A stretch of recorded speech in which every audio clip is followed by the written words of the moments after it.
Hey guys, and welcome back to the channel. Today is all about the interior of my Model 3. What we're going to do is install a few things, such as the floor mats. I decided to get some really good ones that are specifically almost molded to the Model 3. And on top of that, I don't really like the wooden trim that you have right here on the panel, on the dash. It's the only place in the car where you have the wooden trim, so it doesn't suit the car. What I'm gonna do is cover it up with this. It looks like matte carbon fiber, but of course I'm not wanting to spend $500 just for a panel of carbon fiber when I can get this beautiful panel right here for, I think I paid $120 or something like that. All the links are going to be down in the description for the pieces and the materials that I'm using today. So if you want to go get them yourself, the links are down in the description. And last but not least, the pedals on the Standard Range Plus. It's kind of boring. They're kind of boring looking. All you get is this rubber block for the brake pedal, which you can remove and replace. I want to have the performance look on my pedals, and it's very simple. You just remove the brake pad block and attach the new pedals onto the pedals. It's super simple. I'm going to show you the installation of each of these pieces. So with that said, let's jump in and see how this is going to turn out. So these are the packages in which these items came in. You have the pedals, you have the instrument panel cover. As you can see, you have different options. I went with the carbon fiber because it looks the best in my opinion. Even though this is just plastic, it's not exactly carbon fiber, but it looks like matte carbon fiber, and to me that's all that matters. And these are the floor mats, which came in a box, which was then in another box. Typical Amazon shipping right here. So what we need to do first is take the box out of the box and then open that up to see what these floor mats look like. What I love about the floor mats specifically is that they are so rigid.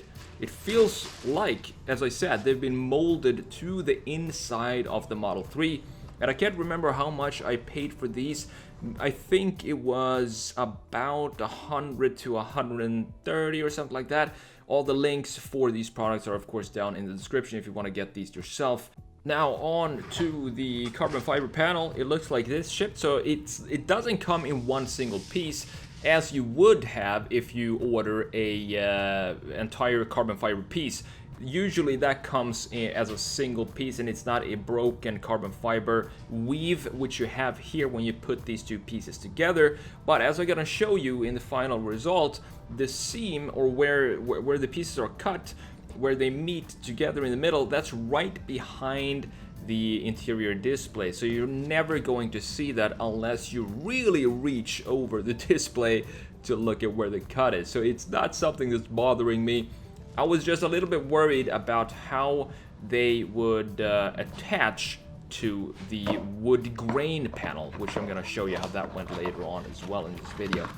Now these are of course the pedals from a company called TopFit, and they look so much better than the stock boring rubber black pedals that you have in the Standard Range Plus, as you can see right here. So this is kind of the before picture that I want to show you. You have the wood grain, you have the pedals, and no floor mats, which is kind of crazy to think about that you don't get with the Model 3, considering how expensive the car is. But here you can see I already put in the floor mats because that's the easiest installation to make, and now I'm working on the pedals here. As you can see, it just clips right off, and then you have to fiddle around with the fitment of the pedals to have it be put back there. But it took a little bit to figure it out. I found out that the easiest way to do it is to start in one corner and then work your way around the entire pedal to the opposite corner, if that makes sense.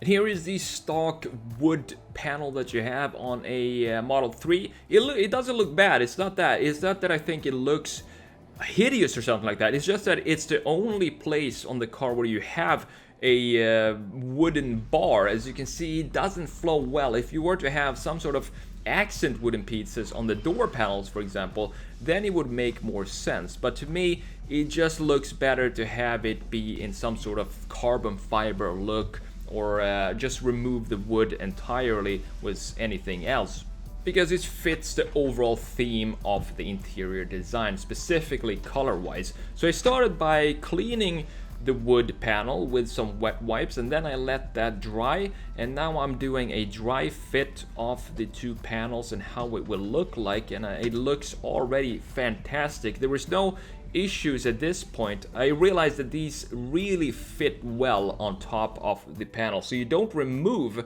the original wooden panel, you just put these or push these panels on top of the wood panels. And this is where I started to get a little nervous because I didn't know how the adhesive would stick to the grainy surface that was the wood panel, because it's not really a flat surface. So I put it on and then I applied some pressure, and I'm gonna show you how I left this overnight as well to apply even more pressure for about 12 hours when I was done with the installation.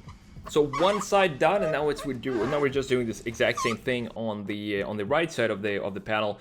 And I wanted to make sure that there is no gap between the two panels. I don't really mind that the pattern itself doesn't exactly line up, but what I didn't want was you being able to see the wood underneath the panel from any angle.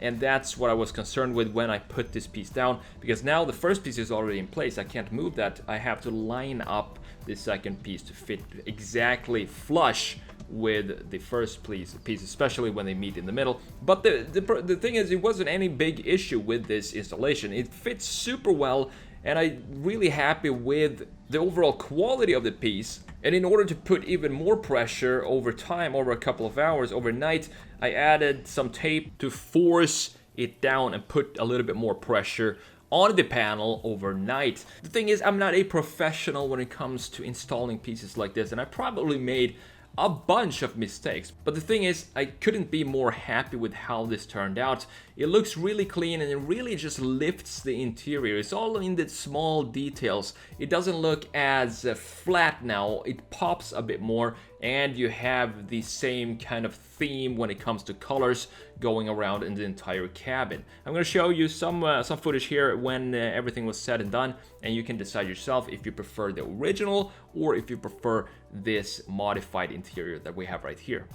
And that's pretty much all I wanted to show you today. Some interior modifications of my Tesla Model 3 Standard Range Plus. And as always, if you consider buying a brand new Tesla, make sure you use my referral link down in the description to get 1,000 supercharger miles for free, and so do I when you use my link. And then you can go on a completely free road trip the moment you take delivery of your new Tesla, because you have 1,000 free miles on your account when it gets delivered. It's fantastic.